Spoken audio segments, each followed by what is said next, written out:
Greetings, everybody. Happy Monday as I'm recording this back from Shire Con. Thought I would spend today, we could talk about it and other topics as makeup. I don't know.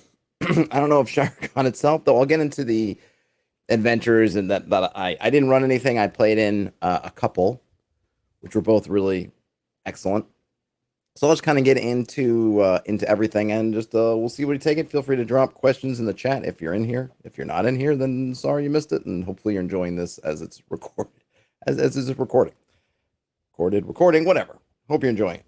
Anytime you end up watching or listening to this. So in any case, Shire Con. It's a 1-day con in, I guess we'll call it northeastern, northwestern, maybe even not northwestern, western Connecticut. It's there's an area that I guess depending, always living in New York, I always hear about these tri-state areas. I suppose if you're in the States and depending on what state you're in, you may or may not have these kind of a tri-state area. So sometimes, depending where you are in the state, that sort of tri-state will change. So in terms of Shire Con is in a part of Connecticut that is very close to both New York State and Massachusetts. There's kind of a little, almost a three-way corner there. And in fact, there's a hike you can take where you can actually hit a point where you're at the corner of all three of the states in a place called Falls Village, which I think the old name for it was Canaan. And there's a bunch of Canaans in the area. There's New Canaan, there's North Canaan, there's Canaans, and everywhere you could see. This is in Falls Village, which I guess used to be called Canaan. And it turns out it's only about 30 minutes from where I go when if you've watched my channel at all and you've seen me and I'm posting like, hey, I'm recording in the country, that's pretty much only about 30 minutes away. So hyper convenient.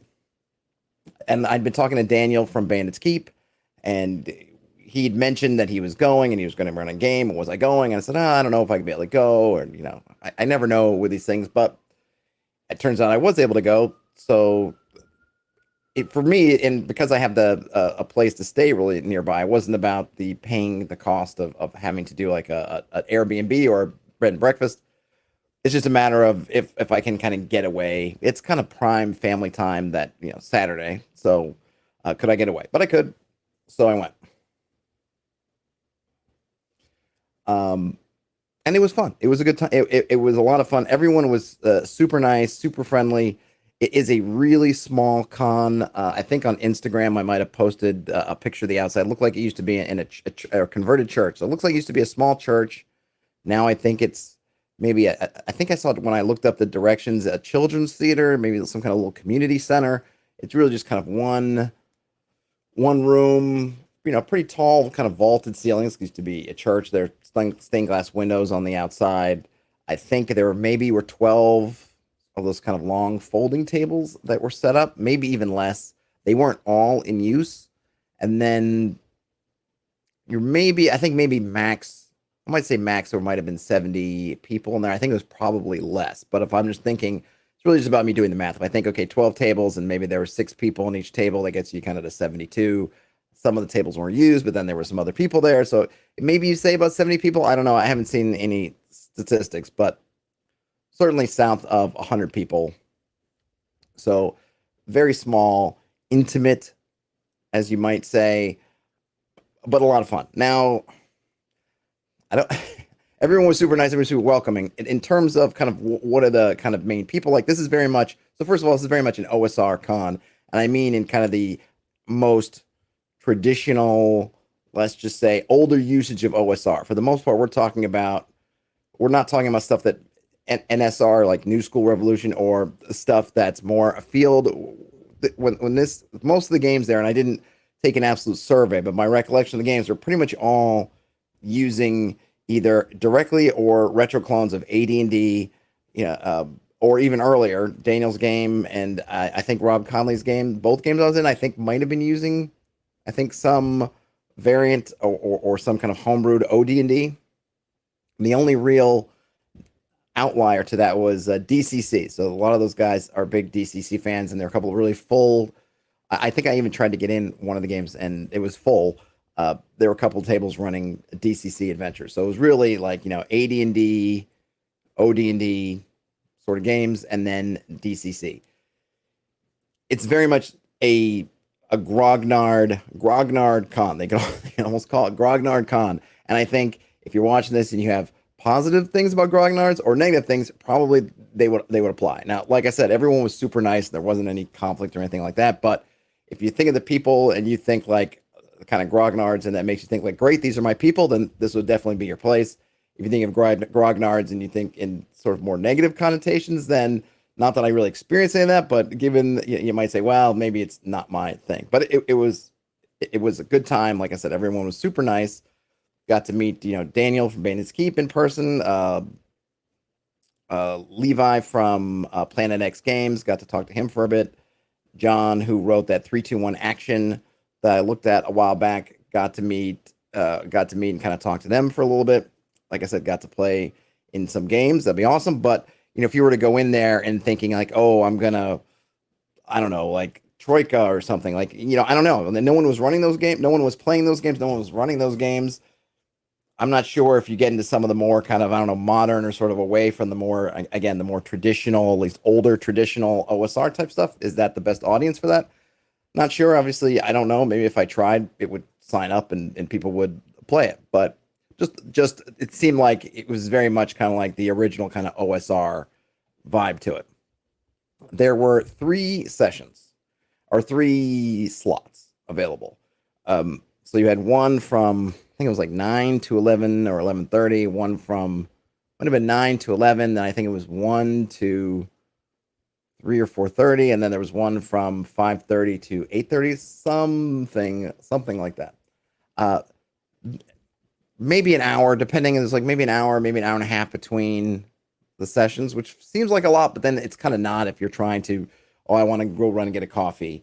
And in this, I mean, the town, the little main strip of this town, and there might be other main strips, but this little main, it's on a very beautiful, think of kind of old New England, sort of tiny little strip of Main Street. I mean, there's only one place. Actually, it's happy, or it's good that there was a place next door, a cafe, a really pretty, beautiful cafe, and I like a nice cafe, and this was definitely a nice cafe. But that was basically it. I'm not sure if I had to get, you could probably get out in your car and drive other places, but that cafe was basically packed from probably, I think, 8, closing till about 5:30 or 6 p.m. So when you're trying to do all this stuff, you think, oh, I got an hour. It's not a lot, and I almost wish they had another half day. But they had the Friday night. So I heard about this mostly through Daniel because he was kind of more following it more closely than I was. But even though officially it was a 1-day con, just Saturday, I think the first game's at 9, I think until 8:30. Friday, the guy was basically, because they were just getting stuff ready, kind of opening the doors and you can come in and hang out. So I drove up Friday afternoon. I talked about that on the reason why I didn't have a stream on Friday. I drove up. Annoying traffic and all that stuff, but easy enough trip. Went to the house, dropped my stuff off, did a little shopping for like food and stuff, because the guy said, the organizer said, I forget his name, I think it's Tom, said or posted somewhere that, hey, it could be hard to get lunch, so if you want to bring your own lunch, it might not be a bad idea. So I went and got lunch prep for the next day. And then I headed over and then, got to talk to some folks there the night before, particularly Daniel, and then came the next morning ready to game. But I almost wish there was maybe a half day on Sunday or something, maybe just one more session or even just another kind of hangout session, I think would have been nice. I mean, I would have definitely, if they, kind of seeing the lay of the land, like I would totally have brought some. I mean, I did bring some gear with me, not really sure if I was going to use it or not. I didn't end up using it. That space. One of the things, I think this is true probably in any con, is, but you can imagine that kind of room and you have a bunch of games going on. Like it gets loud. It's hard to hear your game, let alone do anything else, like try to have an interview or something on the spot. But now that I know, if I decide to go next year, which I probably would, if I can, if I would actually, I mean, I would definitely go if the times and everything days work out. Maybe see about what I could do to maybe pull some people aside and get something on audio or video. Because there was some really good conversations. I kind of wish I could have just plunked. I had kind of a microphone handy that I could have just plunked down and just, because there's just some good, just kind of off the cuff conversation about stuff. I see a few things in the chat. So Let me see. Frederick Ork says small cons are sometimes the best. Yeah, I think if you find the con that fits, because the one thing, right, it is such a small con, there's not that diversity, there's not that breadth of all these different games running. If you liked either DCC or basically kind of old school OSR based on basically AD&D and maybe or OD&D, and there might have been. I'm not trying to say that was all that there was, but kind of my my overview. It seemed like it. There might have been something else snuck in, but that was kind of the vibe of everything. Then this is hitting you right where you live, and for me it was great because I wanted to play like an OD&D type game. I'm happily fine playing an AD&D type game. So that was great. If you are thinking like, ooh, I really want to try out a bunch of different stuff, right? Or ooh, is someone gonna be running Free League, or someone gonna be running a Mothership? Is someone gonna be running, all these different things? That diversity just isn't there. And not to say that they couldn't do it there, but it's a small con. The people who are running it aren't into running those kinds of games, and who knows? Maybe people would be really running it, but people don't want to play it. People are here for kind of it's a specific sort of con that has a specific audience, and that audience is kind of interested in specific things, and there's a lot kind of outside of that. It seems like a lot of the folks know each other, and again, everyone was really nice, but you do get the sense it's kind of the new person there, that there's just a lot of, I don't want to say inside stuff, but it's always like when you go to somewhere, you go somewhere and you feel like almost everyone else are kind of old friends, and you're kind of the new the new person. Not that they were exclusionary in any way, but you can't help but feel when people are just walking around that, like, a whole bunch of these guys seem to know each other a lot. And not even just from that con, Gary Con, I think a lot of them go to a bunch of these different old school cons. But every time I talked to somebody, they were, super nice. Frederick Gork says, I've yet to see Troika run at a game store. Only time at a con was for a demo. I did ask. So one of the interesting conversations I had was there were only a couple vendors. There was a lady who was doing kind of the kind of portrait character art, and she had some nice stickers and things, and I might get her to draw something for my daughter. I got her card, but I didn't get anything from her directly.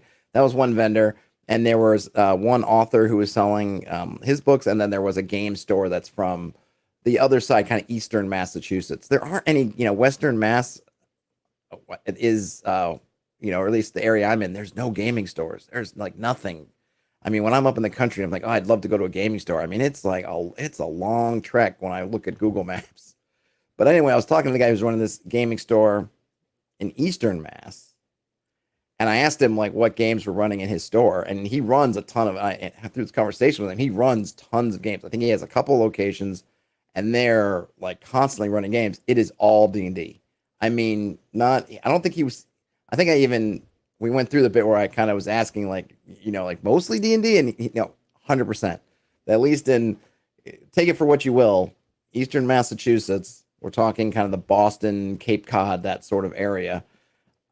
All D&D all the time. And I asked him about, because I just did that read through of Pathfinder Second Edition, and I know that I've seen it coming up in my feeds. At least the Pathfinder Second Edition folks are out there kind of trying to get some attention to it. And I said, any Pathfinder Second Edition, and he was like, nope, none. And he said he doesn't even buy the books. He says he's not even buying any more inventory than he has. He's just bringing it along to cons to basically see if he can unload it, because there's just no interest in it. And D&D, he was talking 5th edition. He wasn't talking like OSR D&D. He had some nice selection. I bought a couple of used modules, which I don't have in front of me to show. In one of my pictures on Instagram, you might see it. But yeah, it was all 5th edition all the time. And nobody had any real, and I think every once in a while someone might come in and saying, hey, is somebody running this other thing? And he's, nope, it's all D&D all the time. So that was kind of interesting. I think we often, I mean, it's not like a huge amount of data points. It's just one conversation about one gaming store, and who maybe there's a lot going into it, but I think you can get the sense that there is a real kind of dominance in terms of the sort of mind share, I guess, in the tabletop RPGing space of Dungeons and Dragons. And by the way, some of the other folks I talk to who are authors and creators, they don't mind this thing. I think a lot of times fans and the internet are more upset by this than I think people who are actually doing more industry work, because they understand, or their point of view is that the better that Wizards does with D&D, it's better for them. It's all that awareness, all that spotlighting that Wizards brings is good. So I didn't find anybody who was again, of the few people I talked to who were particularly upset at this kind of dominance because they know that they see it as all that attention comes, and sure, maybe they'll grab most of it, but then there's a lot of more of that trickle, which goes through the gaps in their net, and that trickle hits them. And the bigger that net is, the more gets caught, then the more of that trickle they're gonna get. And this is a sip of what is this? I believe this is lemonade for the working man. Terrence says D&D, the choice of mass holes everywhere. Exactly. You can blame the mass holes for cruddy D&D experiences. So that's kind of the con in general. And they had some raffles, some giveaways. I did not get lucky. Daniel didn't get lucky either. That was my only saving grace. I would have been annoyed if Daniel had won something and I hadn't. But when neither one of us won, I was actually off one number twice on a couple of the raffles. I bought some books. What else did I get? That's pretty much it. I bought some books. I got I got a couple of modules, and I played in those. And I played in those two games, and it was a lot of fun. And like I said, my only not even complaints. Like I just wish it could have been a little bit longer. Maybe I could have found a space, maybe even have had more of a maybe the Saturdays for gaming, and then maybe Friday and a little bit of Sunday could just be for some other stuff. I don't know. Maybe if I get around to it next time, I'll see if I can arrange something, even if it's just on that Friday night. I could set something up because there were some really good little bits of conversation, and I'm not taking notes, so I can only speak anecdotally about what was said, and it would have been nice because you just get a lot of good information from different points of views. I kind of been on this informal poll taking. It was been a long time ago now, but I swear I was doing one of the videos where I was talking about AD&D, and I made the point. I said, I don't know anybody who's played AD&D with all the rules from the DMG.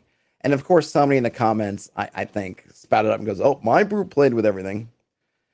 And this is, I've been sitting with this thing probably for years because I'm not going to tell somebody what their gaming group did. I'm not there. I don't know. But I have, as a result of this, at times I will go and ask people who have either I know have or who have stated that have either still playing AD&D or that they have played it in the past. I will kind of hit them up with hey man, you've been playing AD&D or you've been writing for AD&D and playing it. You guys ever play the with all the rules in the DMG? And it's funny because it happened every time I've asked this question, and I asked it of a couple of people at the con. You go through these kind of steps. So there's a couple of steps in the response. The first step is the kind of eye roll. Like this kind of like, are you kidding me? And then comes the like kind of chuff, like, and then it's no. And it's funny because as I was going through and I was cataloging the responses I'd gotten on Saturday, and everybody followed that same formula. Hey man, you're a D&D player, you play with all the rules in DMG? No. So not to say that that it's impossible, you or anyone else, to play with all the rules in DMG. I'm kind of getting to the point where like I need to see receipts because my experiences and the experiences that I'm getting from other people who not only are playing it or writing material for it now, but also played it back when it was new, when the stars were young. I'm not getting a lot of it's matching up with my experiences. Now, of course, the whole thing's flawed, and I know scientifically, logically, blah blah blah, it doesn't hold up to any sort of scrutiny. But I think the next person that says, "Oh yeah, we play with all the rules," like I kind of want to see it. Show me the video. Give me some receipts. Frederick asks if Daniel and I carpooled. We did not carpool. We did not have to roll off to see who drove. We did go to dinner, and I did play in his game. But no, we didn't carpool. Daniel, I believe, lives actually out in the country a little bit himself, and then he commutes into the city from time to time. Whereas I'm deep in the heart of Brooklyn, and plus I was going back to my family place, and he had a Airbnb he was staying at somewhere else. So we didn't carpool. We might do some kind of joint travel, I think, for maybe a different con, maybe something further away. Now that we've seen that neither one of us, to my knowledge, is a psychopath, we actually exist in the real world. We could do that. So I guess let me get into the games. So I'm not under any kind of NDAs. Both games I don't know if they weren't set up as play tests, but I think Daniels is still kind of in. I think he's still kind of developing it. So maybe that I don't think he said it. He did. I don't think he called it a play test when he ran it. But I think from talking to him, I think he's still maybe in the kind of tweaking, doing something, but maybe not. I don't know his game. And then Rob Conley's one. I don't think it's technically a play test either. So I don't feel like. I mean, obviously, if you want to sometime play in those games, maybe just be aware that I'm going to spoil them. So come back, come back for another stream. Or I mean, I don't tend to get upset. Or me personally, I don't really care about spoilers because by the time if I was gonna, I feel like if I was gonna play that game at the next con, I wouldn't even remember. John Cartwright asked, "Did they have any of the old stuff for sale?" They did. So there was some old modules, old Dragon magazines that one the game. I forget the gaming store. I apologize because I would like to because he was really nice to talk to. I'll find the name, but yes, they did. They had some. They had some kind of like those. I don't know. I always think of them comic kind of storage boxes with a whole bunch of modules. And I picked out a couple of modules. Like I said, they're still sitting in my car. I got to unload them, or I would have put them on the camera. I bought a couple of those from them. So there was some old stuff for sale, and there were also some kind of stuff that was giveaways. It was kind of a mix of they did do a silent auction for a copy of the white box. I think it was a fourth edition copy. I know Daniel kind of went in for it. He didn't get it. There was also a fantasy trip, like complete box, big box of stuff for fantasy trip. I put in a couple of bids for that, but I did not win. So neither one of us came up successfully on there. They did have those. There was some DCC stuff, and there was a bunch of stuff from some of the small publishers and authors who were there, like Planet X Games and stuff, who had also what's the word I want? Submit, gave some of their donated some of their work to go in some of the raffles and things. Uh, let's see. Brian Smith says, back in my day, we played with all the rules in our conversations, used all the words in the dictionary. Indeed, indeed. So the first game I played was Daniel's game, which, what was it called? He didn't give us the name of it. I think it was probably in the listing. I don't remember, but it was interesting. And I have some thoughts on both the games, and I think maybe I'm starting to put together what I feel like would be a kind of a gamer's guide to con games, or at least my ideas. And it's funny because I haven't played in tons of them, so I don't have tons of experience. But it's interesting always when you're playing these different environments, kind of what seems to be the same and what seems to maybe change. And it's definitely interesting that you're playing with guys, a lot of folks who, for the most part, my age, you're talking middle-aged guys, everyone at this point's probably been playing for, 20 years, maybe median, probably that's on the lower end of people who've been playing these things.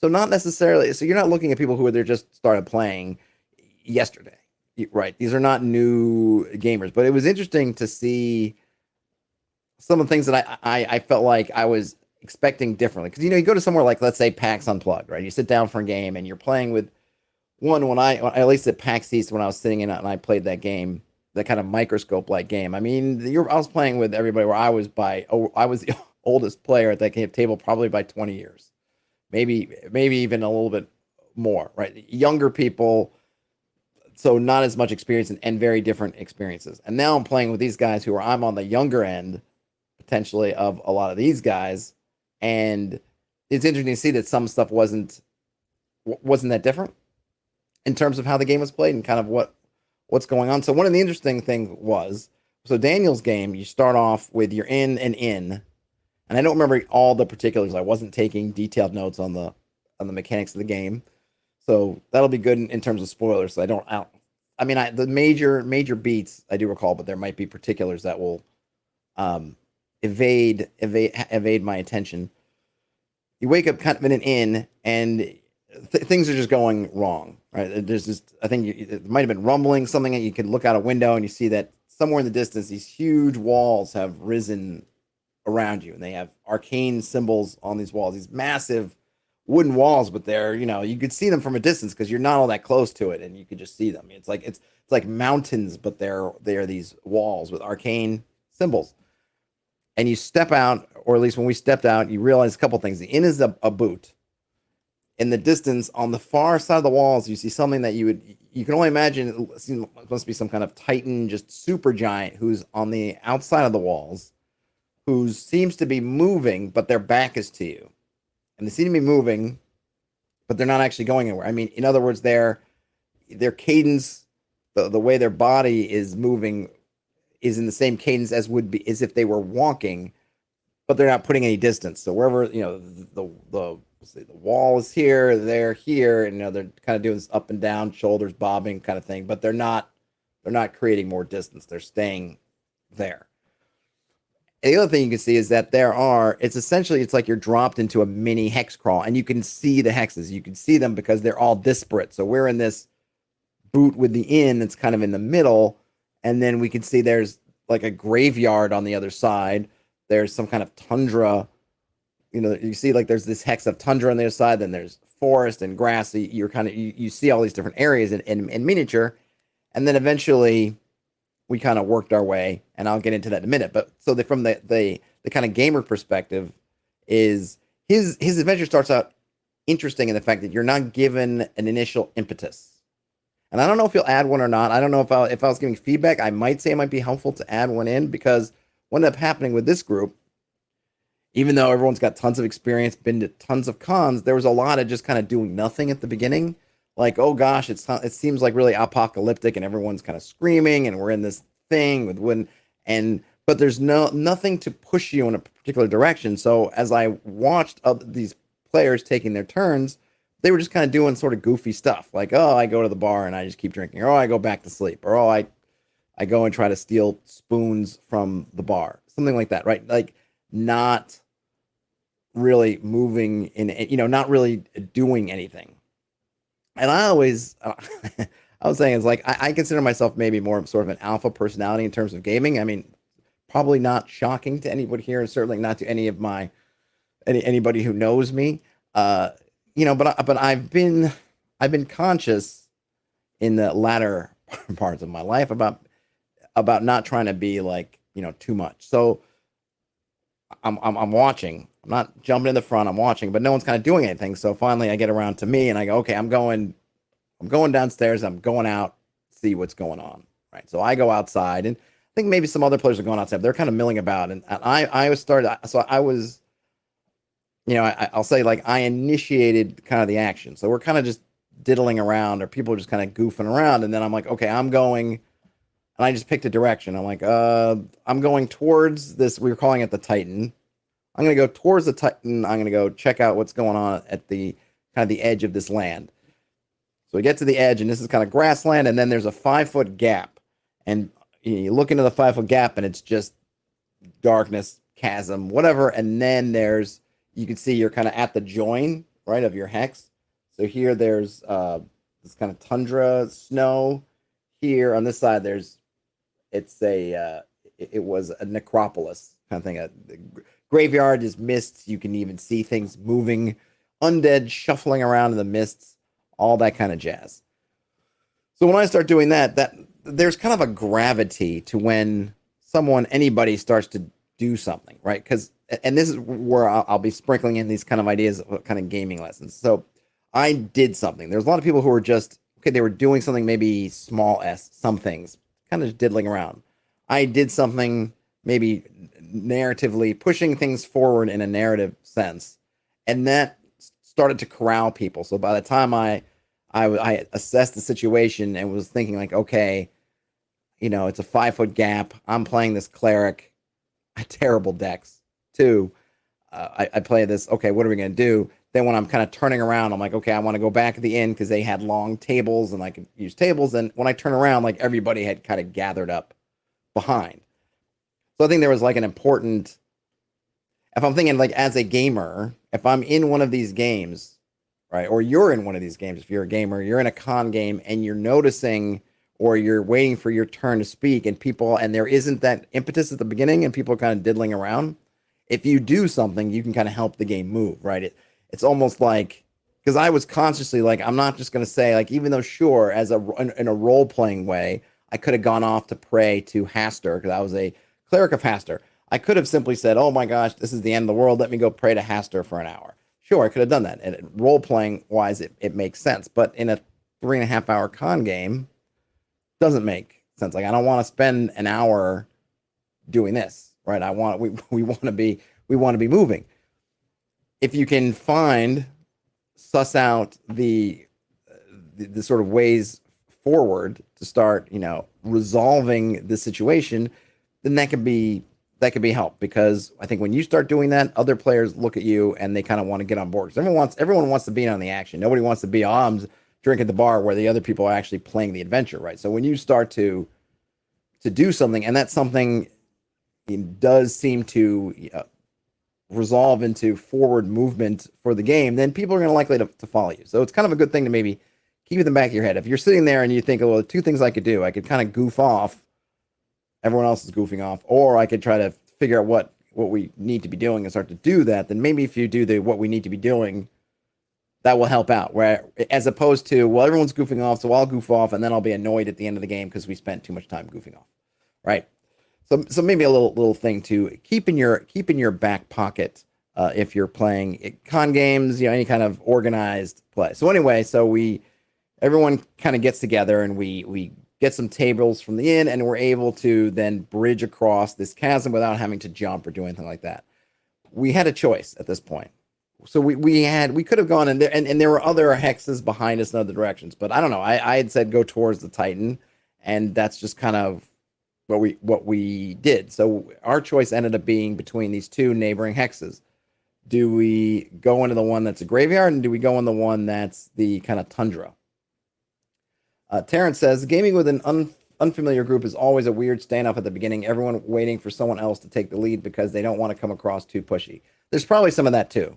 There's probably, and certainly I was conscious in both games I played of not trying to be too alpha-y, pushy, whatever you want to call it. But there does come that moment where I guess, yeah, everyone's waiting for someone else to do something. In this game, in the case of this game, it was me that did something. Maybe in another game it would be somebody else doing something. But I think certainly if you, and some people don't like to be that person. I don't mind it really.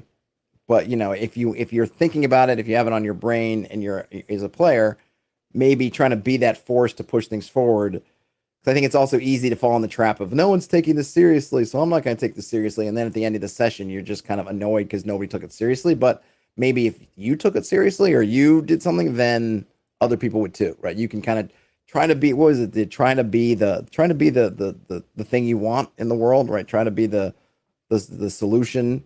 And not that people were goofing around for a long time, but I was just kind of conscious of it, and I was like, I'm going to make a point to try to get things on track here. I don't know from Daniel's design necessarily if people were just goofing off what would happen. There's a lot of things you could do, especially kind of knowing what's going on after the fact, and just you have a lot of options. I think if you need to start like just putting a little fire under some people's feet to get them moving. But if you have a player who's willing to do that, then you don't have to. But in terms of, hey, if you're publishing this game, I would say like maybe having that impetus is a good thing. So then you're not forcing somebody to make that kind of decision or make that action, or you might not have somebody who's comfortable doing that. In any case, I was comfortable. So now we had these tables. So okay, we could cross the chasm, get to one of these two hexes. We can either go into the graveyard, or we go into the tundra. Which one do we want to do?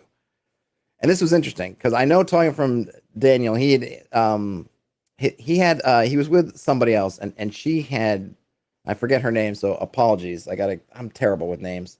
She had run the same adventure for 5th edition, so it was interesting talking to them afterwards. Her relaying her experiences running it for 5e, and me playing in this od&d kind of modified od&d system that Daniel's working on, or in our case, kind of an od&d based system, and the 5th edition one. So in our case, we had these two choices: the tundra, which looked empty at the time, and the cemetery. And we looked at it, and I said, okay, I'm a cleric of Hastur, 2nd level. I could try a turn. We get in there, I could try to turn. But I asked Daniel, well, how is he running turns? Because it's kind of, I guess, infamously vague how turning can work. Because by the book, I don't think they ever say, I don't even know if they ever said in any of the editions that had kind of your yield cleric turning before the modern era, like that there were any limits. You could, you could just read it and you could read it as, oh, I can just keep trying to turn every round or something different. So I asked, Daniel, like, hey, Daniel, how are we running turns? And he said, you're going to get kind of one shot. You're going to get one shot and then you have to maintain it like a spell so that, if it succeeds, you have to keep concentrating. It's not like, oh, I turned you, and then you can throw your holy symbol away and start doing other stuff. So when we huddled up and we're thinking about which way to go, we go, okay, we can go to the graveyard. I may be able to turn them, but I might fail, and I'm not going to get another chance at it. So if it fails, we're probably going to be fighting stuff. Or we can go with the Tundra that looks, at this point, it looked benign. We voted on the Tundra. So we put our tables together and we go across. Now, in the 5th edition game that I heard about, obviously after the fact, I didn't play it, her group went into the cemetery. And the interesting thing about it was they were looking to get into a fight. We were looking to avoid a fight. And I think, given the kind of game we're playing, right, we're in an OSR con playing a very old school game, od&d. We're all very well aware of how fragile we can be, our characters can be. We're trying to avoid any and all fights that we can before we absolutely have to fight something. The 5th edition group is trying to get into fights. And it makes sense that they have, in 5th edition, if you're second, even in just a second level, you're going to have abilities. All your abilities pretty much trigger on fighting. You want to fight. You want to have, that's where you're going to have fun doing that stuff. Whereas on the od&d side, a lot of us didn't have particularly a bunch of stuff. I mean, we maybe only had one thing. Okay, I got this one spell. I'm a second level cleric. I got one spell. What am I going to use it on? I got one shot. I don't want to get into a bunch of fights because then who knows if my spell would work. And then even then, that's on one fight. The next fight, I'm going to be empty. So we're trying to play it pretty close to the vest. We ended up going in the Tundra, and it was cold, and you had to make some saving throws. Otherwise, you took a little bit of damage. And then these orcs showed up on dog sleds. Here again, and I don't know what the 5th edition group would have been, but of course, it would have been natural, though unwise, to fight these orcs. Daniel said afterwards it would have been a tough fight with the orcs, and I think we all figured it would be. So we talked to them. We ended up trading the orcs our tables for passage across the other side of the hex to the next thing, getting closer to those walls, getting closer to the Titan. They do, and they even let us use the tables to get across the next barrier or the next gap in the hexes before we got to which would end up being a woodland hex. So we do that. We get across, get over the woodland hex. They tried to trip us in the end, and I almost fell into the chasm because Daniel says, "Oh, as you're going across these tables, who's going to go last?" I volunteered. Like, I'll go last. So I had to make a dex check. I only failed it by one, so I fell on my face, but not into the chasm, as that was the orcs just kind of being mischievous, pulling the table early. It's kind of saying like, well, we got to try. I mean, we're orcs after all. But no harm, no foul. We continued on. In the next clearing, there was a glade with a beautiful, just massive cherry tree and a dryad. And we talked to the dryad, and the dryad enlisted a treant or an ent to come, and we're trying to figure out, because now we're kind of right by the wall, and they were able to get us, lift us up with a massive tree, lift us up with the branches up over the wall, and then we fell out essentially into the larger world. So when we came out we passed the magical barrier, which ended up being the rim of these kind of glowing runes that were in the wood wall. We came out. We're in sort of the larger world, and we see now that we were inside a wheelbarrow, a kind of a magic wheelbarrow, and the wheelbarrow was being pulled by an ogre. Hence, the thing that we saw as a Titan that was constantly moving was this ogre pulling the wheelbarrow behind us, which is why he seemed to be looking like he was walking away, but never making any distance, because we were rolling behind it. So this starts a fight. The ogre is wearing some kind of like a head. I forget what you would call it, like I don't know. He was wearing this kind of golden ring over his head. Not a tiara. I don't know, a torque or something, and had a green gem in it. He was wielding the shovel. This is where I cast, and we're all and we didn't all come out at once. We had to make a save to kind of push through.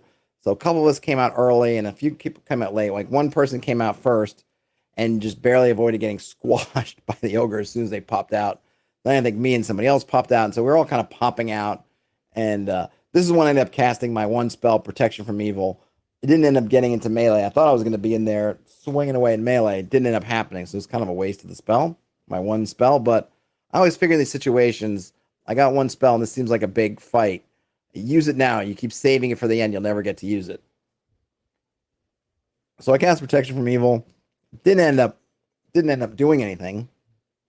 But everyone ends up coming out, and we end up able to gang up on the ogre and kill it. And then there's the circlet, I guess is the name of the thing. So then there's the what do we do with the circlet that's glowing green? So we kind of knock, we sort of prod it. We take a stick, or someone take a stick or a dagger and kind of knocks pushes the circlet off the ogre's head.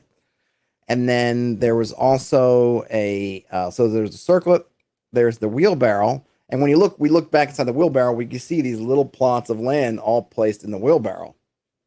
And then there was the shovel. I took the shovel. The shovel, there was a couple of obviously magical things. We could see the circle was magic. We could definitely see the wheelbarrow seemed to be magic. I mean, it had glowing runes on the inside of it. And then with the shovel, if I stuck the shovel in the ground, it had to be in the ground, but if I put it in the ground, it would pick up a massive amount of land and shrink it down to fit in the shovel. So we could see that this is what was happening: is the ogre was shoveling down these things and then putting it in the wheelbarrow. And when between it gets shrunk down into the shovel, and then you could put it in the wheelbarrow, and it was creating this kind of hex pattern because they've picked up places from all these different, I guess, biomes or whatever, and put them in the wheelbarrow. So, that's what was happening. So we got that. So then we're trying to figure out, so we'd done some experimentation, and we'd taken some time, which I think worked against us a little bit, but we kind of got it figured out. So we decided that the ogre was on a path with the wheelbarrow moving up, and I had scouted out a little bit ahead, and I had seen that there seems to be some kind of cliff ahead with the ocean, but we're not sure. We didn't know which way to go because we were on this kind of path in the woods. And so we thought, let's follow the path to the cliff. At least let's see it. Let's get a look at it. Let's before we turn around and go the other way. We don't know which way we're supposed. Not even know we're supposed to go. We don't know which way makes sense for us to go. So this one seems to end fairly soon. So let's just see that end of it. We can, if it is the place we're supposed to go, then that we need to go to, great. If it's a dead end, then we got that, great, and then we won't feel like, we should have gone the other way, kind of thing. So we get up to the bottom of this hill, and it's we're going up this hill, and we get to this kind of cliff area. So we're kind of at the bottom of the cliff, and then there's the cliff is going up. So we're already kind of going uphill, but then it kind of goes even steeper to this cliff. We can hear ocean behind the cliff, and there's some old lady at the top end of the cliff. At this point, the party separates because I'm thinking, my thought was, okay, we don't know if this lady, old ladies hanging out the tops of cliffs, not feeling that great about it. So let's have some folks go talk to her, but let's keep the wheel. We took the wheelbarrow with us. We said, this magic item, we probably shouldn't just leave it sitting in the woods. We'll take the wheelbarrow with us. I'll stay back with the shovel. And that way we're not doing that thing where you end up, the party's going to bring all the parts that the big bad evil thing needs to do its thing. So let's we'll keep some distance. There was one other thing we did, which was kind of funny. We had the torque with the gem in it, and we were trying to figure out, because Daniel narrated that the ogre's eyes were black, like he was clearly under some kind of domination. The ogre was, and we wanted to figure out, was the torque the circlet causing the domination. We had a halfling player, and the halfling's like, okay, tie me to a tree, tie me up, and then we'll put the circlet on my head, and if I start to freak out or do whatever, then we can take the circlet off, and because I'm tied up, I can't do anything, I can't attack anybody, I can't run away, it'll all be great. But for some reason, we had this plan all set up. The halfling is tied up, but one of the other players playing a dwarf just decides, can I put it around my waist? Because it was on the ogre's head. I don't know how big an ogre's head was, and he was like, can I just kind of cinch it around my waist? And Daniel's like, sure. So he cinched it around his waist, and sure enough, his eyes go black, and he starts running up the path. So then it caused a whole bunch of hullabaloo. I actually dug him up I used the shovel to dig up the path ahead of us so that it kind of got shrunk down. He was kind of stuck there. Someone else casted sleep. Someone else was tackling them. So it caused some issues because remember, we're in a very resource poor situation here. So I'd already used up my protection from evil spell, and then I think even though it didn't really do anything for me, I'm okay with that. Like that was fine. But this other person, and it was not a bad idea to cast sleep, but then you just don't have sleep for later. Like that's a powerful spell that we wasted because our group did not follow the plan of the group. Someone went rogue, and then we had to fix it. And everyone took it in fun. No one was mad. There was no like, oh, why did you do that? I wasted my spell. But just keep in mind that okay, so now we more resources have been spent than maybe we absolutely had to. But we did now at least confirm that yeah, the circlet, bad news. So me and I think one other person, we stay at the bottom of the cliff. I've got the shovel that I'm very happy with, given what it can do in my hands. Someone else is waiting. I think maybe it might even have just been me, though. I think there was somebody else waiting by uh, the wheelbarrow, and then everyone else tromps up the cliff to talk to the old woman. The old woman, of course, turns out to be a hag, charms some of the people, and causes them to start running off the cliff. Also, a couple of harpies flew up, and they were doing stuff. So basically, the battle was on, and we were at this kind of point where, and I think I timed it poorly. I mean, it's a one shot, doesn't really matter too much, but I meant to. So I positioned myself with the shovel at the bottom of the cliff. That okay, if it gets really dire, I'm going to shovel. I think I waited a turn too long because several people unfortunately plummeted off the cliff, and I should have shoveled the minute before. But to be fair to me, it didn't end up working anyway because the hag had some kind of blink teleport. Because when I was going to shovel the thing with her on it, she teleported next to me, and we were trying to roll off to see who would get the initiative to do what they want. So a couple of people died falling off the cliff. Then a couple of people were in combat with the hag, but I was able to shovel them. So I shoveled them, and I held them in the shovel. So now they were shrunk down in the shovel. Obviously, to them, they don't feel like they're shrunk down, but they're in the shovel fighting with the hag, and I then get a rock, and I have it poised over the shovel. Because what we figured out from both the wheelbarrow and the shovel is that you have to shovel the earth. Something just coming into contact with the shovel or in any way or entering the shovel space doesn't automatically shrink. So I have, a rock that's this size. I'm holding it over the shovel, like this. I'm just gonna smash. So I've got the thing ready. And it turned out, a couple more people died, but the one last person was finally the same person who ended up killing the ogre ended up being both the ogre killer and the hag killer. Ended up killing the hag. And while I had the opportunity to drop the stone anyway and be the killer of the hag killer and the ogre killer, I didn't. I let him out. And then we got a little postscript where Daniel asked us what we did, and I talked about going back to to my monastery or whatever of Hastur and putting the shovel up behind, up on the mantelpiece to commemorate my great adventure. And I forget what the other guy said about his ogre killer, hag killer. But it was fun. It was a lot of fun. The only thing I would say, and it didn't end up being a detriment for us, but I might say for Daniel, if he asked me and if he was going to publish this, I might say it might be good to have a little. Well, I mean, I would say two things. One, like while the inn that looks like a boot is kind of a nice fairy tale kind of thing. I think it might lead people the wrong way because I know I was thinking, oh, is the Titan coming for the boot? Is this the Titan's shoe? And now he's coming back for what's his.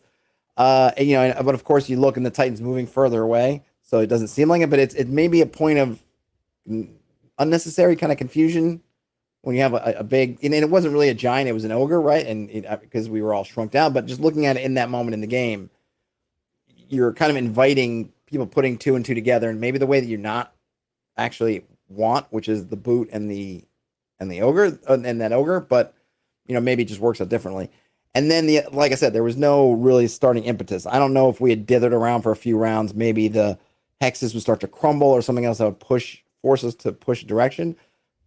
But I might look and say, well, what can I add a little bit something just to give folks a starting kind of nudge out the door, if you will. But it was fun. And I know from what he was saying about the adventure that basically you're in this kind of middle hex of this sort of mini hex crawl inside the wheelbarrow. And basically all the hexes have particular challenges and rewards.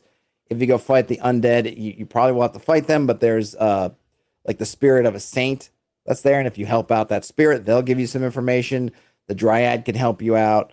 It's basically there's each of the hexes they're small, doesn't take forever to get through in terms of fictional time or game time, but there's something in each one of them basically to help you. The one thing that was so funny, he was telling me, he's like, oh yeah, this other hex, they're bandits. And I said, do they issue from a keep? And he said, no. And I said, Daniel, how can you have bandits in your game and not have a keep? How can you not have a bandit's keep in your adventure? So I gave him some flack for that. So hopefully if he does publish this, or I don't know if it's published already, if he updates it, that the bandits, that whatever hex has the bandits in it will actually have a bandit's keep in the hex. I mean, how could you not? The next game I played in was Rob Conley, aka Bat in the Attic. Played in his game. His game was really fun and interesting in different ways. One player, so the players, it was let's see, there were 4 of us. One of the players who was in Daniel's game was in this game, and 2 other people who who played in something else. Rob was really nice. It was a little bit tough on him because he has a hearing aid. It's a little bit hard of hearing, and it just with the loudness in the place, a couple times he had to move around, and we had to strain, I think, to hear us a bit. I mean, it's nobody's fault, but just it is what it is. His adventure was called The Seats of the Russet King, and it was really kind of interesting. One of the things that he did, so with Daniel's game, it was basically a modified od&d. So we were using, and with some chainmail stuff. So it's kind of a mix of od&d with chainmail. The combat was kind of run off of chainmail. So it was a lot of, hey, you're light foot versus heavy foot versus armored foot, and all these different comparisons, but these different things. And then how many dice do you need to score to win it? We were rolling, everything was kind of D6 based. And then for Rob's game, I don't know if we were rolling I can't remember if we were rolling D6 or D20s. I'm not sure if we were running something that was off of AD&D or OD&D, because he had a little setting book. He gave us a couple of them that were off of Delving Deeper, but I can't remember if when we were actually rolling mechanically what we were playing. But there's always that bit at the beginning where you're getting the game sort of explained to you. He had a couple things. One, he told us about like, okay, well, for like, okay, we're gonna do, we'll tell you more about combat kind of when combat comes up. And he said specifically that he puts combat early in these games, so that people can get a taste of what it's like in combat, which is interesting. And I wonder about that because in our game, the only combat we were in was the first one. And I kind of wonder, like, did we need, was the game set up that we had to fight just to show us the combat mechanics? And if we didn't have to fight, would that have changed our approach because we kind of knew that it was coming? Because he told us, hey, there's going to be a combat early on, so you get a feel for how combat works. But part of me wonders, like, I wonder if I wish maybe he wouldn't have said that or whatever, because then I might have, maybe we would have approached that first combat a little bit differently. But in any case, the story was, and we basically picked our characters pretty much randomly. I ended up with a mage. There was one of Rob's custom classes called a merchant adventurer, and then there was maybe even 2 fighters, or a fighter, and then I think maybe 2 fighters. And we were tasked by the bishop of the the local church to go to this nearby town, figure out why the abbot of the town wasn't paying their tithes as they should. So get the tithes. So we were basically tasked with a couple things: get the tithes, find out why the tithes aren't happening, and kind of make sure it's not going to happen again. So this is our 3-pronged goals. A, get the tithes. 2, figure out why the tithes aren't coming, and 3, rectify that, whatever it may be. And here was something that I thought was really key and interesting that Rob did, is he kind of stopped after that. He's like, here, and he kind of came out of the game mode and said, hey, do you know, like in the movie, I think he mentioned the movie The Last Duel, one of these movies, or you can think of other movies where somebody tells you basically, this is what I want done, but is very vague or doesn't tell you at all about how to do it. This is what this person was saying. And the reason why I think this is important is Rob is basically communicating to us, and he's doing it essentially directly. He doesn't not as direct as he could have said it, but he might have even said it just outright. Was basically, it's up to you how you want to get it done. I think he didn't tell us directly because we picked up on what he was saying. But the idea was that this is open-ended in terms of how to do this. We were not told to do these steps, go to the abbot, talk to the abbot, do this or that, or, sneak into the abbot's office or burn down the abbey, whatever. It's like, no, just the goals were all like, I want this stuff back to me. Kind of how you do it is your discretion. And he could have said this in the fiction, but maybe he felt like it didn't fit the abbot to say that, because part of it in the fiction is that the abbot is not telling you what you can or can't do because they don't want to know what you can or cannot do, because they are kind of giving that wink. But then to kind of step back and say, hey, do you understand what the abbot's really saying? Because in a game like this, when you want to encourage people to try all kinds of different tactics, techniques, things, he wants to make sure that we know that we can do that. He wants to make sure that we don't feel like we're on a singular path. That, hey, if we want to approach this some way of our own devising, that we have the freedom to do that. So great. So we got our marching orders. I think nominally the merchant adventurer was kind of the one that was given the task directly, and the rest of us were sort of asked to accompany them, which is fine. And in fact, I really was pushing that player. I hope he didn't mind it too much. Where I was like, merchant adventurer, what do you want to do? Or when a decision would come up, I would say like, I'm just visiting. I'm just visiting from the Order of Thoth. So merchant adventurer, what say you? Kind of thing. Because I want to encourage other people. I try now to really not take on too much of a forward alpha-y kind of thing. So I was definitely like, hey man, you're in command. Let's, if you want to take charge, please take charge, kind of thing. So we get our marching orders. It's like half a day's travel. So we get a little bit of another little bit of a hex crawl. Just really, he showed us on the map, we were going maybe one hex over, but it was a little bit more than a day or whatever time we had. So we had to camp overnight. And it was during that overnight camping that we get our combat, which was orcs coming the night. Well, first, we're camping by the side of the road. We see another camp pop up. We see the fire because it's dark. We see the fire a little bit of ways away pop up. Then a little bit later, we hear and then see orcs coming, and they're basically attacking the other campsite. So in fact, and this is where I thought like, oh, here's where I'm going to die early, is I did the dumb thing where the mage, go running over to that other camp. And of course that put me in melee with an orc or two. And I don't know if Rob was just kind or what, but basically one orc engaged me, and then the other 3 or 4 orcs went and engaged the rest of the party, who were, pelting them with arrows at this point. So maybe it made sense, but I was like, oh, did I just goof? Did I do the thing that I really in my most logical mind would not do, which is take the wizard and run them into direct danger? But we end up defeating the orcs. We end up capturing one alive. It turns out that the people were camping was a boy and a girl from the nearby town. One of them is a commoner, and one of them is a noble woman. You can just tell that, like, okay, like something's not good here. And so we're trying to figure out what to do with them. And one of the players was a lady, and she was kind of arguing a little bit, maybe leniency, at least on the boy, because the concept was that we all kind of we're getting from this medieval thing is like, yeah, this, we take them back. The boy's probably gonna get in trouble. The girl's a noble kid. I think she's even starts to say like, oh, my dad's gonna, he's gonna whip the boy or whatever. But we, after deliberating, we decided to take them back to town together. And so when we get to the town, we take them back. We go first to the bailiff. It turns out that the girl is the bailiff's daughter. We hand over the boy. We hand the girl back over. But we had learned some stuff from the one orc who survived about this Russet Lord. And this was really interesting to me. The Russet Lord being a very powerful fae. And apparently, I guess in Rob Conley's world, the fae, they gain their powers and they become more powerful by repeating the kind of tales that are told. I don't know if a tale told about them or just tales in general.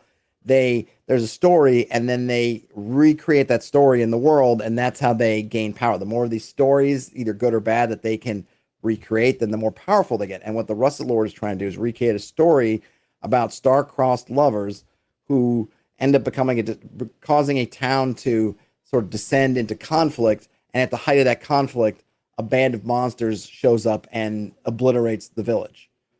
He's trying to recreate the story. So step one is star-crossed lovers. So we're kind of putting this together in our brains. We get to town, we talk to the bailiff, we turn them over, and then we go to talk to the church, the abbot, and then we had to lean on the abbot to get the money. But also in the background, we're seeing this kind of dissent fomenting in the streets. The boy's tied up in the barn. The bailiff wants to whip him within an inch of his life.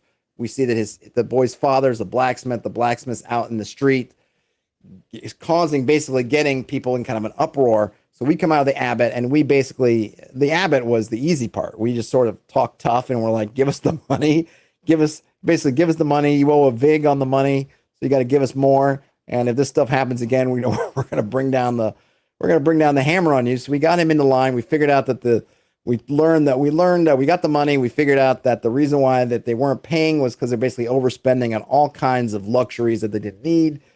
So we got all this information. So we basically are in terms of our mission accomplished, right? At that point, we've done everything we need to do.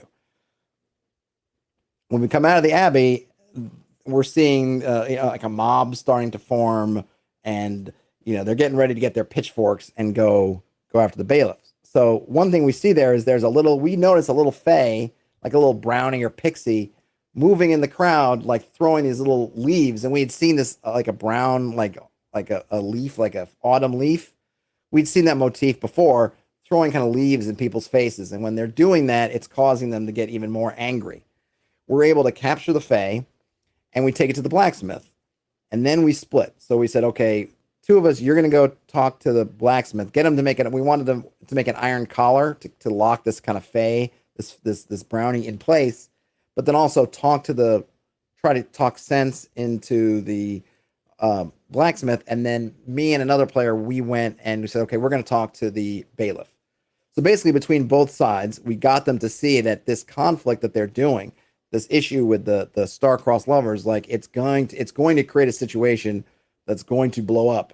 And we were able, since we had captured this brownie or pixie, I forget which it was, we literally were able to take this to them and say, look, you think that this is all just coincidence, but here, like there's this fae influences at work. I mean, like here's the proof is right here. So we ended up basically talking them all down from the ledge, so to speak. And so we actually gave some of the extra money we wheedled out of the abbot. We gave some of that to the blacksmith so he could pay off the fines, to the bailiff, so the bailiff would get would feel like he had punished, gotten some satisfaction. The boy got let go, and then and the girl wasn't going to get punished anyway. So or her punishment was just not being with the boy or whatever. And we were able to kind of diffuse the situation. Now, with the brownie started telling us like, oh, I can tell you where the Russet King lives, and we decided not to believe it. I actually was trying to get the information out of the brownie by hook or by crook. Wasn't successful. I don't think anyone noticed what I was doing, which actually was kind of good. But in the end, I didn't get the information. I never got out of Rob if he realized I was trying to be kind of sort of pull out little clues about where this kind of treasure she was talking about lived. So we ended up taking her back to the abbey, giving our report, and that was the end.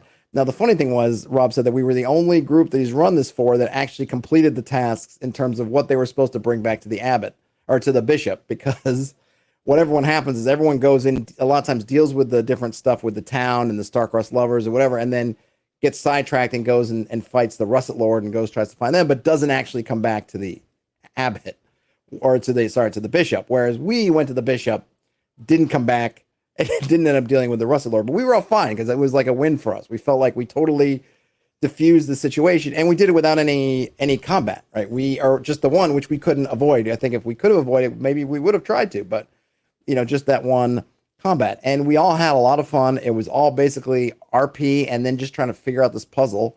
It was a really nice puzzle. It seemed to be very open-ended in what we could do. We did have a purpose. Go to the abbot, do the stuff, but then all these things are in the background, and it was just natural that you're there, the stuff's happening to kind of deal with it. Like we could have just said like, okay, abbot, we got your money, and then go back and ignore the situation. But I think we felt that wouldn't, that we wanted to kind of figure that stuff out, and we did it. And I think to Rob's credit, he mentioned what else some other groups have done. You can complete, you can basically finish the scenario doing it a number of ways. One party he ran it for, they really didn't figure out much of the backstory at all, but they did find out where the camp of orcs who were waiting for the town to kind of implode were kind of hanging out, and they went and they figured out how to beat those orcs. There's like a band of 50 orcs encamped somewhere nearby. They went out and found them and destroyed them. Of course, if you go and destroy the Russet Lord, then that will work.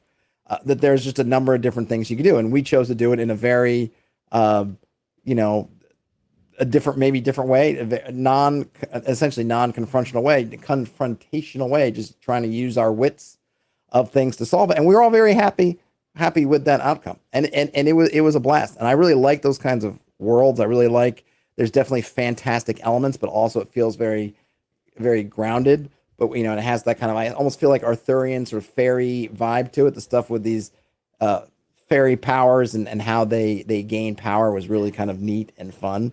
And yeah, it was a blast. You know, I had a I think I used 2 of my 3 charges of my wand of magic missiles, and I thought like, oh, am I kicking myself for using those charges against the initial orcs and not doing something else? But I didn't end up using it the rest of the game. That was basically, those were the only spells I think I cast.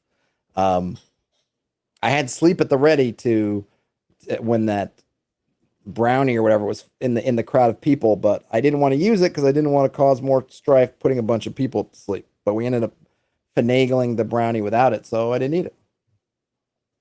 Sleuthery, Brian Smith, a nice sleuthery. Exactly. That's what I would say. Yes, we had the freedom to do it. You could run it as enforcers. You could probably run it as some kind of thieves if you wanted to. You could run it any number of ways. And yeah, we chose to do it the kind of CAD file sleuthing approach. We figured out the axes of the problem, and then we solved them that way, right? Because once you even know the problem, okay, the star-crossed lovers, the town implodes, orcs attack. Yeah, you could eliminate the star-crossed lovers, you can eliminate the orcs, you can eliminate the town implosion. We kind of chose, you know, to instead of going after the orcs directly, to eliminate the things that would make that story, you know, happen. So yeah, it was a lot of fun, and I got to talk to Rob a little bit. You know, I had to remind him who I was because I had him when I used to do the RPG breakfast chats long time ago. I'd actually had him on for 1 or 2, so we'd spoken, but that was ages ago. But I got to talk to him again, which is a lot of fun, and it's a neat. His world is really interesting. I know I think he said he's putting together something. He's going to have some stuff on it. I'll definitely be interested to look at more of that stuff when it comes out or whenever he's ready to release it, because it seemed really, really cool. Definitely right up my alley. I'm just trying to. I can't remember what system we were actually playing, but you know, we didn't end up using the system that much. I mean, we made a few rolls. I think I had to make. He has some skills in his system. I think I had to make some kind of oratory type skills once or twice. I think I did. He has kind of detect magic as a skill. I think I might have used once, but I mean, I maybe rolled certainly outside of combat 2, 3, 4 times dice. Other than that, it was all just putting things together and acting upon it. And to his credit, he ran with everything we did, and you know, and I think he was just apologetic that we didn't get this kind of big fight at the end. But we were like, you know, we weren't looking for a big fight at the end. We were looking to do it. We never said like we're trying to do this without fighting, but I mean, it's like we were totally happy with how it came out, which might be kind of maybe from a GM side thing is, you know, the players were happy, so be happy, you know, and we were totally, and I certainly, and you know, I can't speak for the other people whether they were just saying it to say it or not, but I was extremely happy with how that game went, and I certainly wasn't leaving going, oh, I never got to use this thing or that thing. Like, no, you know, to me, coming out of the scenario with a positive result, doing it in a way that, you know, we felt like we were in the driver's seat. We didn't feel like we were just running down a string of things set by the GM. Like, we felt like we really were kind of doing what we wanted to do. Yeah, we had a ton of fun, and you know, nobody went rogue. We were pretty much on the same page. But even the going rogue part, like what happened in Daniel's game, is fun as long as everybody is kind of in the right mindset. And certainly in that game, when that guy put the circling on, it was just a lot of laughing and fun. You know, nobody was annoyed. So it was a really, you know, I don't want to say I got lucky because I felt like all the gaming groups, you know, in the third session. So I played those 2 games. In the third session, I was kind of hanging out, unwinding a little bit, just kind of observing. And then I went to that cafe now that it was quiet and kind of just sat and sort of decompressed a bit. I didn't see anybody having bad experiences. I didn't hear anybody having bad experiences. And certainly from my point, both games were really, really great. You know, Daniel was a great GM. Rob was a great GM. And it's not easy to run those games, especially maybe some con spaces give you more space, a little bit more quiet. But I think, at least in my little experiences, all the rooms are loud. All the rooms are probably overfilled. It's hard to do. It's hard to keep everybody's attention. It's hard to make yourself heard. It's hard to hear everybody. And they did a commendable job. Brian Smith, sounds like a much different than the last con where nobody knew what Noahsar was. Yes. Oh, Brian Smith, if you missed the beginning, this was totally like a grognard con. This was all old school in the old school sense of old school. So yes, everybody hyper familiar with the old school, especially kind of you're talking AD&D and prior. And then there was a DCC had good presence, and a lot of people seem to be fans of DCC. But it was definitely OSR in the kind of original sense of the word OSR con. So yeah, everybody was very, very well aware of it. I mean, in that room, if I had called out some different games on itch like Microscope, I think more people than not would not have known what the heck I was talking about. Whereas in that other group, if I mentioned Microscope, they would have been like, oh yeah. If I had mentioned, OSR, they would have, been glazed. So kind of inverse in pretty much all ways. A much older crowd, very much a grognard con, grog con, I think, as Terrence put it. Brian Smith says, pros and cons of playing with old school players versus new players. Yeah, I think that was something I kind of mentioned in the beginning. I didn't really get back to it, but there wasn't as much differences maybe as you might think, right? So in the first game, I felt that, I won't even say a weakness of Daniel's game, but just a consequence of the decision he made, which is kind of letting us be sort of open at the beginning without any initial strong direction, was that people kind of dithered around. And I mentioned that one of the things I did was I kind of took the lead at the front, and I'm like, okay, I'm going to go out and do something. And then once I started doing something, then people kind of followed up, and then we kind of, the team going forward. But, I kind of consciously said, like, I'm not going to waste time dithering around, even if that's what my PC would do, or blah, blah, blah. Like, no, let me get moving. And then that kind of brought everybody in. And these are all guys that have been playing forever and a day. Probably most of them were older than me, I think, and probably have played more than me. Have more experience than me. And still, you could feel that pattern, which is something you might expect if you'd asked me last week, I would have thought, oh, these guys have been playing forever. They're going to find something and do it. But no, it wasn't. I think some of it's just kind of you're having fun, but it's the same kind of thing as you find in those games where somebody, stuff's happening, and, some people address it when there's not a clear, like, oh, I'm supposed to do this. We'll just kind of goof off a bit. And, so it was, they were having fun and there was nothing wrong with it, but it was kind of like, oh yeah, this is the same kind of goofing that you might expect from somebody, new to the game. I think where maybe the old school stuff showed in Daniel's game was we were definitely, and probably in Rob's game too, is we were not like running towards combat. In Daniel's game in particular, we were trying to avoid combat like the plague. Oh, there's a graveyard. Great. Let's not go there. Even though we know that as a gamer, as a player, hey, in this graveyard, yeah, there's going to be undead, but there's probably going to be treasure and stuff like that too. Cause what are in the tombs and in the sarcophaguses, in the coffins, there's going to be maybe a magic sword, maybe whatever. We were like, you know what? We're avoiding that. Like, oh, this one looks empty. We're going to go into the empty hex. And we're going to leave that hex that clearly has danger in it behind, because we're going to save ourselves for when we really need to fight. And in Rob's game too, sure, we fought because we kind of had to in that first one, but at least our group, we weren't itching for fights. We were trying to essentially avoid fighting. I mean, we could have at any point, like against those villagers, been like, you're going against the power structure, like we'll just sleep or whatever, but we'll hack them to bits, but we didn't. But I do think that there might have been a little bit like in a 5e type group, and they say Daniel's scenario, maybe more like, I think I mentioned his friend who play tested it for a 5e group. They were like, ooh, there's combat, let's go for it. We were like, let's stay away from the combat. Ryan Smith says, it's like the longer you've played, the more patient you are for others to jump in. You've probably already done it all. I find myself in a newer player group trying to kick things off when they're stuck or hang back to other players to decide something. Yeah, I mean, that's kind of what my approach was too. In the first game, I was like, okay, I'm going to kick this off. But then I was also conscious of, I don't want to be the person kind of in charge or taking the lead all the time. And then like in Rob's game, I did a lot of deferring. Even in the character generation, when Rob was like, there was like a couple of clerics we could have picked, and one of them was basically a level higher than everybody else. and they were kind of like the lead. They were sort of like the nominal like lead main character for this because they were in the fiction they kind of worked directly for the bishop, and so that was kind of be like who gets put in charge. And like the one guy was like, "Hey man, you want to be the cleric?" Like I was like, "Here, please, somebody else take this guy." And I ended up when no one could decide, so we ended up shuffling the characters and kind of dealing them out.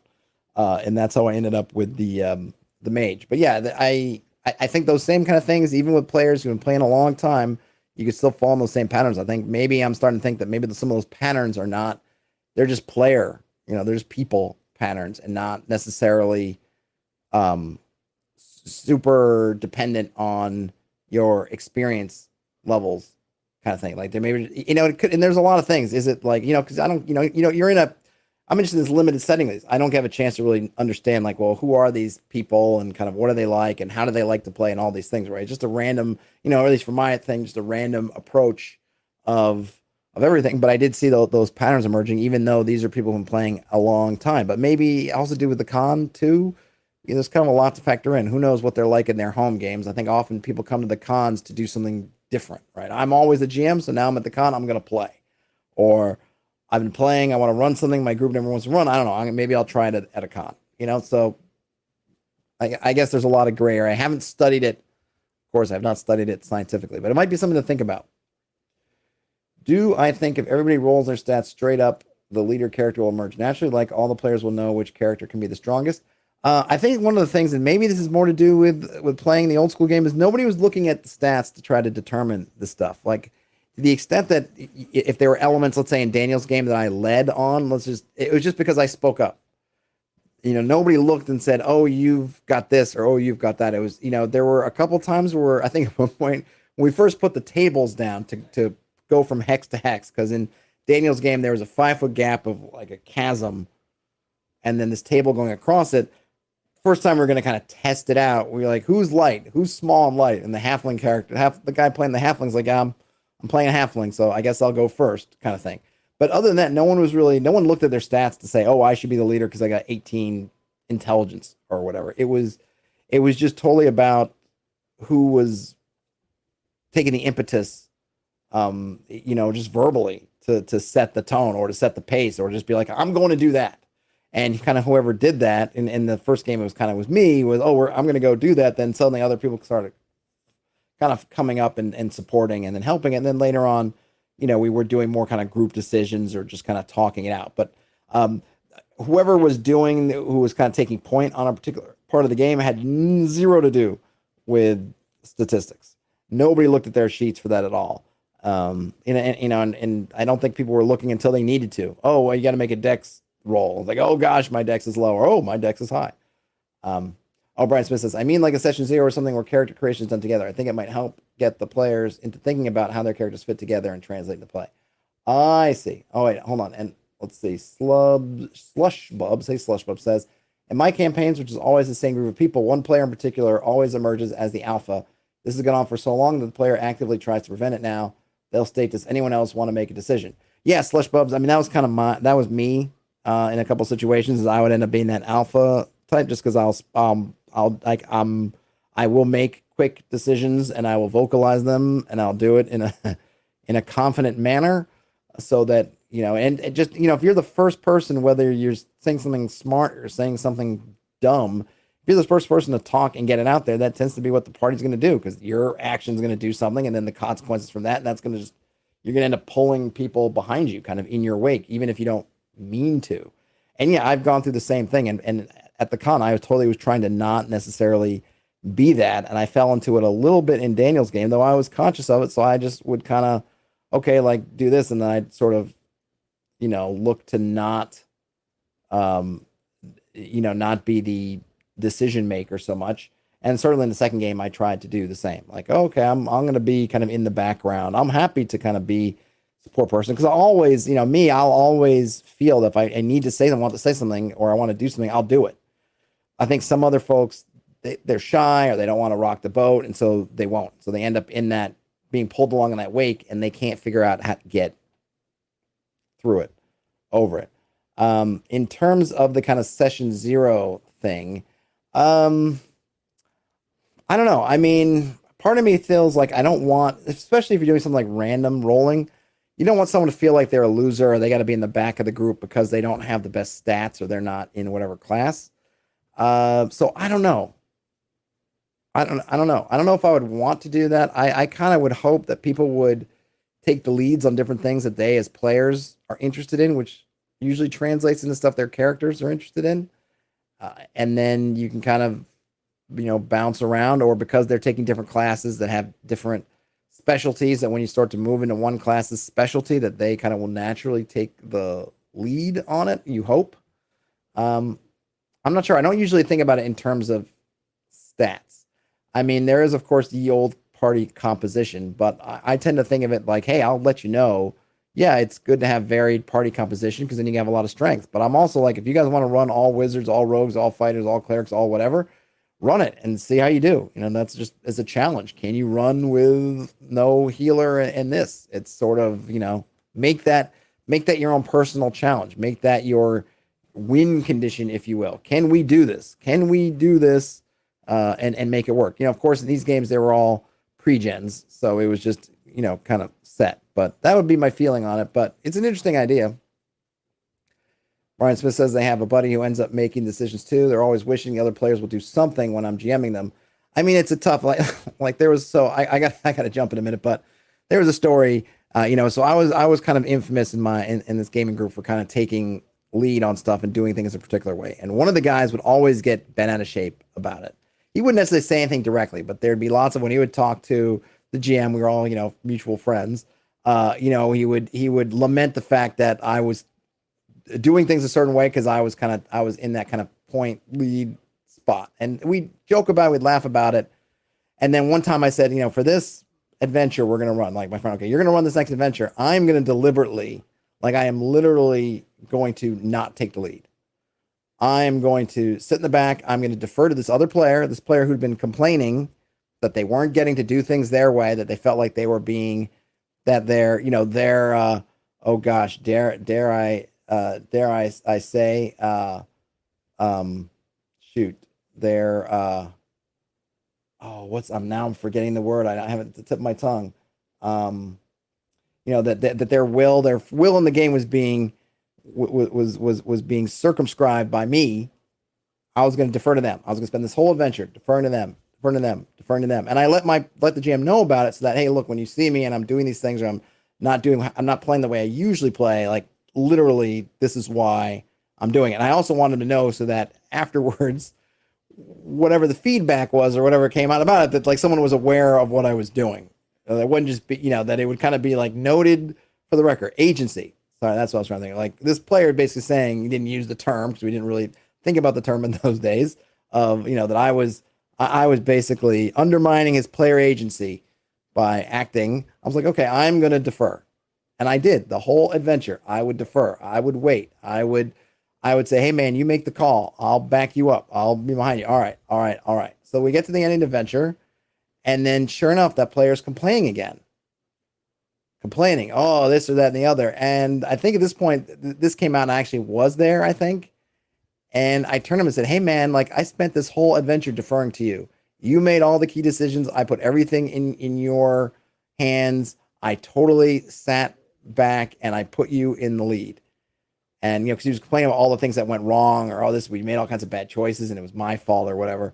I said, hey man, you were in the lead this whole time. And of course he was like, oh, called BS on it. Oh, that's bull. And then I was able to say like, look, GM man, back me up. Cause I would like give him a symbol, I was like, all right, whatever. And he was like, and he backed me up. But the point was, it didn't actually, I guess the point was, the experiment was, is this guy was going to complain no matter what. Like I was just, as much as and I'm not even saying I wasn't kind of doing the sort of kind of lead alpha gamer type thing, but my point was I was also the scapegoat. If things didn't go this guy's way, he was going to find a way to pin it on me, whether I did anything or not. And in this case, I legit went out of my way to not do anything, and I still got the blame for things not going the way he wanted to. So that was a nice little experiment. Sometimes you're not going to be able to please the player, and maybe just for him, like we were not the best of buds. Like the GM was kind of like, I had gone to high school. These were all like his high school friends that had been playing off and on until high school. I came into the thing much later. So even though we all kind of knew each other and were friendly, we weren't all like buddy buddies. So, I was kind of on one side and these were on the other side. So like, I think a little bit of like still looking at me a little bit of an outsider, whatever. But I just took, but I didn't care about that. We just always thought it was funny that, even after I sat back and let him do everything, he was still going to blame me for all the bad decisions that he was making. It happens. All right. So for last comments before I head out here, Brian Smith says, I like taking low rolls and RPing them as the character. Like I might be less prone to charging in if I have 1 HP, so they survive versus some 10 hit point paladin or whatever. Yeah, I mean, I think they should always enter in. Though I also try to tell people, especially in an OSR game like mine, where you're rolling 3d6 down the line, is I will tell you when you need to make rolls. So if you have an intelligence 6, if you want to play someone who's just dull, fine, I'm not going to stop you. But I will also just, if you're that guy with intelligence 6 and you start trying to design plans for an atom bomb, I'm going to have you roll intelligence, and then you're most likely going to fail, which then which then links in the fact that you only have an intelligence of 6. That you don't have to play that if you don't want to. I don't have as much of a problem if you want to play like you're clumsy because you have a dex of 6.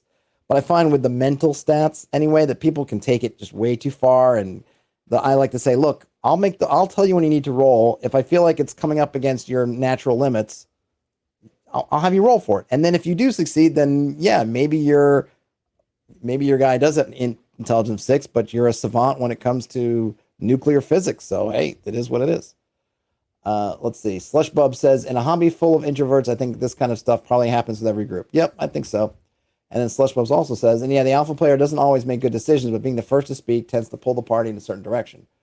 Could probably make a whole video about this phenomenon. Yes, definitely. And it's something to be aware of as the GM, which is why I like to, sometimes when things are timely and you're going to have consequences, use initiative, use some tools to kind of give everybody a chance to down, so that there's a time bomb ticking off and you're trying to figure out there's 30 seconds left, you're trying to do something and someone just like I cut the red wire before you've had a chance to do anything. Like that could still happen, but if you roll initiative knowing that you have this countdown, then you're kind of giving everybody an equal chance to go first, as opposed to the guy with the fastest mouth going first. Because yeah, just because you speak first, whoever speaks first, they may have the most conviction, they may have the most well-formed idea, but it doesn't mean that idea is good. And then Terrence says, how dare you take my lead? Yep. No lead taking here. All right, folks. So that was Shire Con 2022. Thumbs up from me. I would say check it out. If you're interested, if something I might call it, I might subtitle it Grognard Con, Grog Con. If that sounds good to you, getting into some kind of OD&D, AD&D, at least in terms of that's kind of the mostly where it seemed like the con was in, and some DCC, some Dungeon Crawl Classics thrown in. That sounds like a cool thing to you, then yeah, check it out. It's only a couple hours from New York City. Beautiful little area out in the Connecticut, Massachusetts, New York area. Tiny little con, which means, of course, it is tiny, but at the same time, you really get to talk to people. It's a bit more intimate, get to kind of connect with people more if you want to. Yeah, that's about it.